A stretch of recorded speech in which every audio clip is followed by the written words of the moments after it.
पद्म पाखुड़ा आमे वर्तमान देखि पारुनु हाँ टिके मात्र देखा हला आखि को सबुठु ऊपर मध्य भाग रे शोभा पाउचंती दुर्बादल श्यामल दुर्बादल प्रभु सते जमती कहउचंती ए संसार रे केही छोट नुह केही बड़ नुह दुबटी अति छोट हेथिले भी ए दारुंक ऊपरे दारु ब्रह्मंक ऊपरे से शोभा पाउचंती तांकर चूड़ हेकी अति अपूर्व टाहिया टिके पूर्वर आमे शुणुथुलु जे प्रभुंकर ए जो रूप दारु ब्रह्म रूप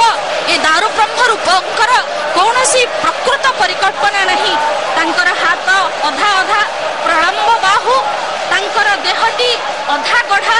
जहाँ आमे देखुछु अनेक अनेक वाग्मी ताकु विभिन्न प्रकार रे वर्णना करिचंती किए तांको कहउचंती जुगल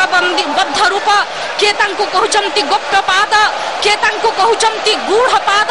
किंतु प्रकृत रे महाप्रभु जगन्नाथंकर जो अपूर्व लीला ये अपूर्व लीला रे से हमको जणे दउचंती कहले हाथ पाद सब अदृश्य भाव रे थिले भी दृश्यमान होबा को आज मु जाउची दृश्यमान होबा को कोठी की जाउची ना बड़दांड सरधा बाली ऊपर को जाउची भक्त मानक गहली